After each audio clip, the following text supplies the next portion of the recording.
Baik, Assalamualaikum warahmatullahi wabarakatuh. Waalaikumsalam warahmatullahi wabarakatuh. Waalaikumsalam. Perkenalkan, nama saya Siti Fahra dan teman kelompok saya Muhammad Aidil. Baik, langsung saja. Saya akan membahas strategi tantangan dakwah Muhammadiyah. Yang pertama, tantangan modernitas dan industrialisasi dakwah Muhammadiyah. Modernisasi selalu melibatkan globalisasi dan berimplikasi pada perubahan tantangan sosial dan intelektual. Karena dibarengi oleh masuknya budaya impor ke dalam masyarakat tersebut, dalam era modern, umat Islam sering dihadapkan pada sebuah tantangan. Di antaranya adalah menjawab pertanyaan tentang di mana posisi Islam dalam kehidupan modern, serta bentuk Islam yang bagaimana yang harus ditampilkan guna menghadapi modernisasi dalam kehidupan publik, sosial, ekonomi, hukum, politik, dan pemikiran. Selanjutnya, memahami dakwah modernisasi. Istilah modern secara bahasa berarti baru, kekinian, akhir, update, atau semakinnya. Esensi modernisasi menurut sebagian ahli adalah sejenis tatanan sosial modern atau yang sedang berada dalam proses menjadi modern. Istilah modern juga bisa berkaitan dengan karakteristik. Oleh karena itu, istilah modern ini bisa diharapkan untuk manusia dan juga untuk lainnya. Selanjutnya, dakwah berdasarkan data. Puan Tawijoyo pernah memberi ralat atas pernyataannya yang mengatakan bahwa Muhammadiyah itu cenderung sebagai gejala kekotaan dan sebaliknya NU adalah gejala kedesaan. Namun jika diperhatikan jarak dengan ilmu pengetahuan dan teknologi dan penguasaan terhadapnya, maka Puan Tawijoyo sendiri membenarkan bahwa Muhammadiyah itu sungguh sebuah nokta ketertinggalan yang amat perlu dipikirkan. Selanjutnya, pemanfaatan GIS dalam dakwah Muhammadiyah.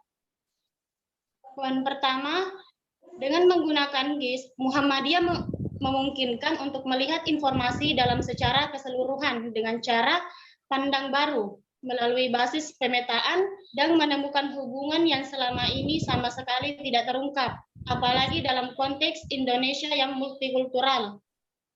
Poin kedua, GIS juga memungkinkan bagi Muhammadiyah untuk lebih meningkatkan integrasi organisasi. Artinya, dengan database dalam GIS ini seluruh komponen dalam persyarikatan bisa memanfaatkan. Karena Muhammadiyah memiliki banyak organisasi otonom, amal usaha, dan sayap pergerakan lainnya. Baik, Saudara Aidil akan melanjutkan materi.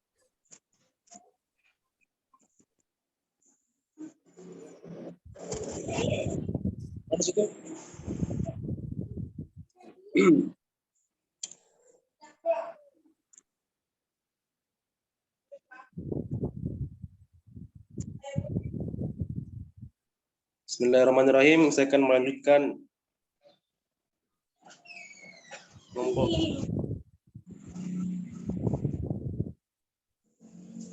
Cara mewujudkan gagasan GIS. Pertama, menentukan tim leader sebagai 6 proyek. Walaupun bekerja dengan banyak orang tentu membutuhkan koordinasi yang baik. Tentu pimpinan akan harus memutuskan akan menyusun peta dakwah berbagai GIS. Tunjukkan PTM sebagai laboratorium yang menjadi Security Center basis data GIS ini. Organisasi lebih proaktif dalam menetap masa depan. Organisasi lebih efektif dan efisien dalam melakukan usahanya. Strategi memudahkan proses manajemen yang dilakukan pimpinan organisasi. Strategi memberikan arah jangka panjang yang akan tuju. Membantu organisasi mampu mengidentifikasi peluang hambatan, kekuatan, dan ketahanan yang dihadapi.